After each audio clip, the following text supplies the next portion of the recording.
आमच्या खेड्यापाड्यात वस्तीवाड्यात आमची मायमाऊली म्हणत असते की इडा पिडा जाऊ दे आणि बळीचं राज्य येऊ दे. असे निखळ प्रेमाचा दाटजारा महासम्राट बळीराजा 2500 वर्षांअगोदर ज्यांनी या जगाला धम्म दिला. सब्ब पापस्या कर्णम कु सबलस्य उपसंपदा सच्चित परियोदपन एत बुद्धानुशासन ही अहिंसेची शिकवण ज्यांनी या जगाला दिली ते या जगातील सर्वोत्तम आदर्श भूमिपुत्र तथागत गौतम बुद्ध ज्यांनी आम्हाला जगायला शिकवलं ते स्वराज्य निर्माते छत्रपती शिवाजी महाराज, या महाराष्ट्राची महाराणी, या महाराष्ट्राची आदर्शाई राजमाता राष्ट्रमाता जिजाऊ साहेब यांच्यासह भकासपोटी शेपूट गळ्यात बिनबटनांच्या बिनचड्डींच्या अडलेल्या नडलेल्या आणि मातीमध्ये खितपत पडलेल्या तमाम महापुरुषांना, विचारवंतांना, साधू संतांना एकदा बसल्या जागी जोरदार टाळ्यांच्या गजरात प्रथमतः मानवंदना देऊयात. खर तर कळवण, सटाणा, मालेगाव, देवळा म्हणजेच कसमादे आणि या कसमादे पट्ट्याच्या वतीनं आज या सटाणा शहरामध्ये आपल्या या लाडशाखीय वाणी समाजाचा मेळावा या ठिकाणी पार पडत आहे.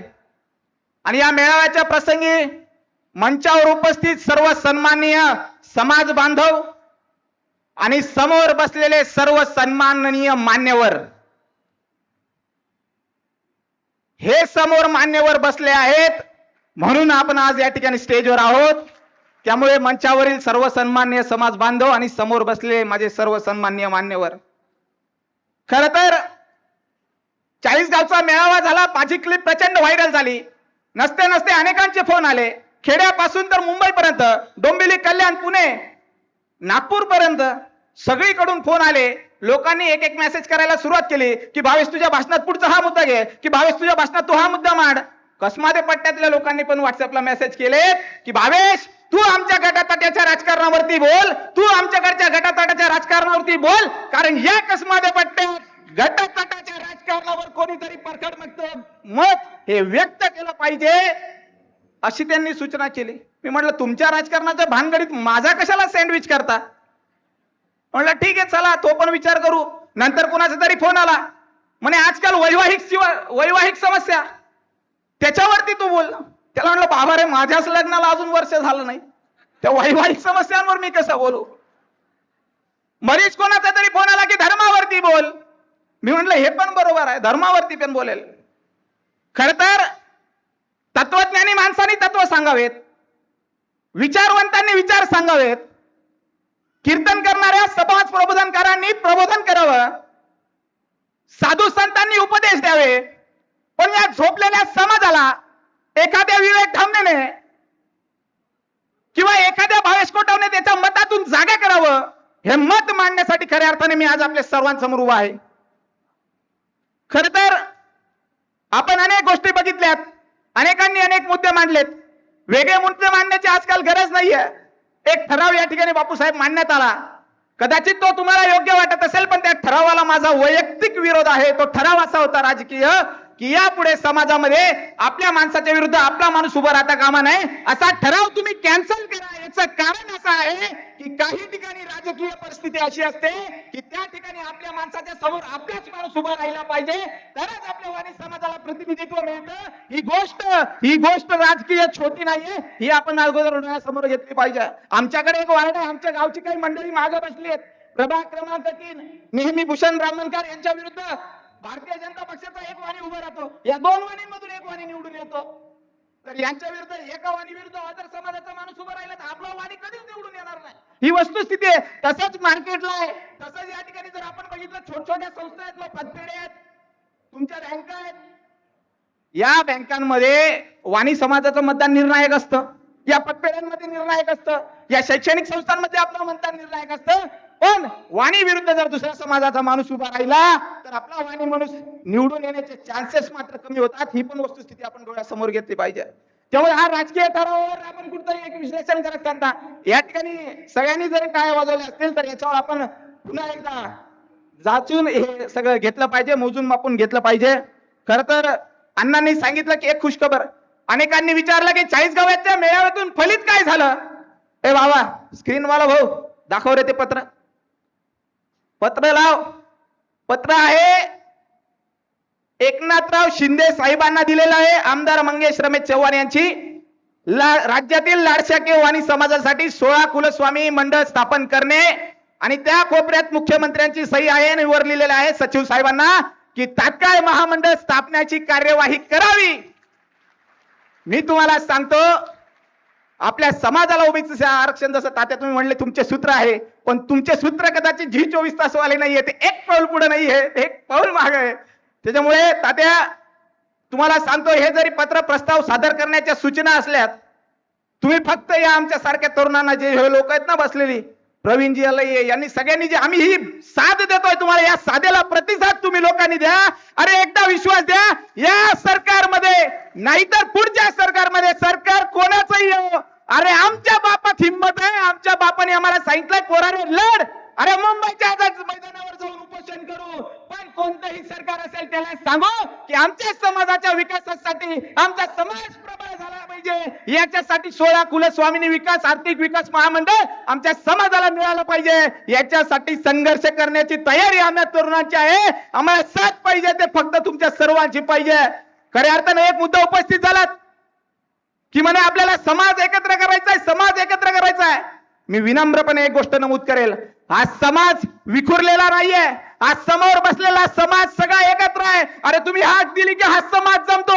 जर कोणी विखुरलेला असेल तर हा मंच विखुरलेला आहे. अरे या मंचाने एकदा एकत्र या, हा समाज तुमची वाट बघतोय, हा समाज तुमची वाट बघतोय. अनेकांनी काही गोष्टी सांगितल्या, खर तर सत्य बोललं गेलं पाहिजे. सामने साहेब, आपण या ठिकाणी आपण man of the match declare केलं.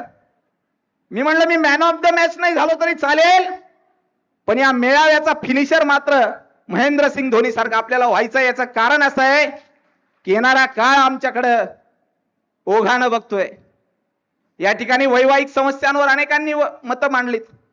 मला एवढंच सांगायचं आहे, माझ्या ताईंना सांगायचं आहे आणि माझ्या दादांना सांगायचंय, ते दोघं पण इथं उपस्थित नाहीये, त्याच्यामुळे त्यांची पालक आहेत, त्यांनी ऐका.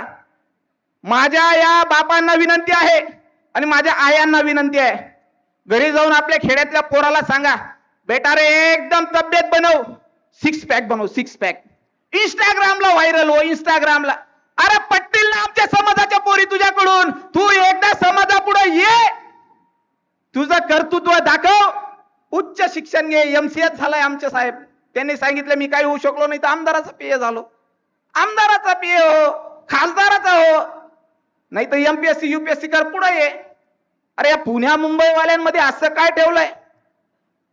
एक छोटासा प्रसंग तुम्हाला सांगतो, वेळ आहे ना आपल्याकडे? छोटासा प्रसंग तुम्हाला सांगेल. पुण्या मुंबईतले समाजाच्या तरुणांनी कुठतरी बाहेर फिरायला जावं, सोबत आपली बायको असावी आणि 10-20 लोकांनी त्यांना घोळका घालावा आणि काहीतरी विनाकारण त्रास देण्याचा प्रयत्न करावा. तेव्हा तो पुण्या मुंबईतला जो तरुण आहे ना, तो घाबरून माघारी पळायला परत करेल. पण हीच गोष्ट जर आमच्या खेड्यातल्या तरुणासोबत जर झाली ना, तर आमचा तो तरुण, त्याच्या सोबत त्याची बायको असेल आणि ज्यांनी घोळका घातला ना, त्याच्यातला एखादी माणूस म्हणेल, अरे आपण चुकलोय, अरे हा तर विठ्ठल वाण्याचा पैलवान आहे, याच्या नादी लागायचं नाही, आपण आपल्या माघारी परतूया. हे पण आम्ही आमच्या पोरींना सांगितलं पाहिजे. पुण्या मुंबईतल्या पोरासोबत ताई तू किती दिवस सुखी राहशील याचं मला माहित नाही. कोविड सारखा काळ आला, अरे कसे पण आले गावाकडे, चला गावाकडे, चला गावाकडे, काय गावाकडे, मरा पुणे मुंबईकडे. कोविड मध्ये आम्ही चालतो आणि लग्न करायला नाही चालत. अरे काय धंदा लावलाय भाऊ? अरे येऊ दे ना आमच्या पण माणसांना, आम्ही पण माणसं आहोत, खेड्यातले आहोत, पाड्यातले आहोत. अरे विचारा ना, अरे पोरीनो विचारा, तुमचा बी बाबा, तुमचा बी आजला किराणा दुकानच करायचा, आम्ही काय वेगळं करतो? तो बी पुढ्याच बांधायचा, आम्ही पण पुढ्याच बांधतो, आम्ही काय वेगळं करतो? अरे तो तुमचा पुण्या मुंबईवाला 5 लाख, 10 लाख, 20, 25 एक्स्ट्रा 25 लाख, तेवढं जर आमचं श्रीधर तात्या शेतामध्ये उत्पन्न घेतं वार्षिक, खोटं आहे का तात्या? अरे 25 लाखाचं नुसतं शेताचं, बाकीचं सगळं वेगळं आहे. बँका घरात, नगरपालिका परत घरात. अरे सांगा ना, आमच्याकडे पण आहे ते कळवणच्या कामा, निलेशवाणी आमचे त्यांचे मामा आहे कोटावदे. अरे 4-4 शोरूम आहे, स्टीलचं आहे, शिक्षण संस्था आहे, 1600 विद्यार्थी आहे. अरे यांना सांगा ना, इकडे चिकणे पोरं पडले काय पुण्या मुंबईत मारायला चालले तिकडं पावसामध्ये? आहेत ना आम्ही. अरे आज समाजाला आता जागरूक करण्याची वेळ आहे. तुम्ही मी मस्करीत घेऊ नका, हसण्यावर घेऊ नका. हा समाज तुमच्याकडे प्रचंड आशेने बघतोय. पुण्या मुंबईतल्या गेलेल्या लोकांचं शेड्यूल पॅक आहे बापूसाहेब. 10 ते 6 नोकरी करायची, 6 वाजेनंतर 7 वाजेपर्यंत 8 वाजेपर्यंत ट्रॅफिक मधून घरी यायचं, 8 वाजेनंतर रात्रभर आपल्या कुटुंबाला वेळ द्यायचा, शनिवार रविवार आला की हॉलिडेला जायचं. या पिढीला आपण नीट बघा. या पिढीला या समाजाशी आणि इथल्या समाज व्यवस्थेशी काहीही घेणं देणं राहिलेलं नाहीये. अरे हा भविष्यात या पुण्या मुंबईतली ही पोरं तुमची आज सुना तुम्हाला विसरून जातील. डोक्यावर पदर आणि अंगावर साडी असलेली ही शेवटची पिढी आहे. या पिढीनं पुढच्या पिढीला एवढं सांगा, बाबा रे तू पुण्यात जा, मुंबईत जा, बाहेर देशात जा, पण ज्या समाजात जन्माला आलाय ना बेटा, अरे कोणत्या समाजात जन्माला येवं हे तुझ्या हातात नव्हतं रे, पण ज्या समाजात जन्माला आलाय त्या समाजाचं नाव एका वेगळ्या उंचीवर घेऊन जायचंय हे तुझ्या हातात आहे. हे आमच्या पोरांना घरी जाऊन सांगा. अरे मैं वाणी का राजदूत हूं, मैं वाणी का राजदूत हूं, सच पर मरने वाला हूं, डाकू को डाकू कहने की हिम्मत रखने वाला हूं, मैं वाणी का राजदूत हूं, सच पर मरने वाला हूं, डाकू को डाकू कहने की हिम्मत रखने वाला हूं. उसका मर जाना ही अच्छा है, के उसका मर जाना ही अच्छा है जो खुददार नहीं, उसका मर जाना ही अच्छा है जो खुददार नहीं. मेरा समाज जले और मैं शांत रहूं, ऐसा मैं गद्दार नहीं, ऐसा मैं गद्दार नहीं. खऱ्या अर्थानं माझी 10 मिनिटं संपली असतील असं अपेक्षित धरून. वेळेचं बंधन नाहीये.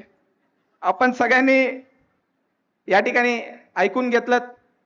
खर तर माझ्या माता भगिनी खूप मोठ्या प्रमाणात आहे. मी म्हटलं सगळे उठून गेले, मग नंतर कळालं बाहेर पण स्क्रीन आहे, बाहेर पण आवाज आहे, ते थंड हवेत ऐकू राहिले, इथल्या लोकांना गरम होत आहे. त्याच्यामुळे मी जे सांगितलं एक मुद्दा खऱ्या अर्थानं अजून एक पुढे येतोय, जो आमच्या तरुणींमध्ये फार वाढतोय आणि ज्याचे शिकार देखील आमच्या समाजात झालेत, तो म्हणजे लव जिहाद.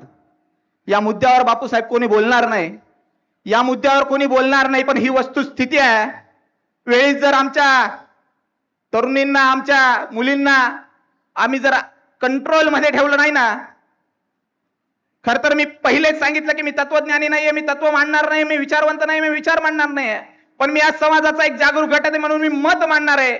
अरे आज जर आमच्या तरुणींना, आमच्या मुलींना, आमच्या विद्यार्थिनींना आम्ही जर वेळेच कंट्रोल मध्ये ठेवलं नाही ना, तर उद्या उठून आमच्या घरात पण एखादी लव जिहादचा प्रकार होईल की काय, अशी परिस्थिती आपल्या समाजासमोर नेऊ नये, होऊ नये.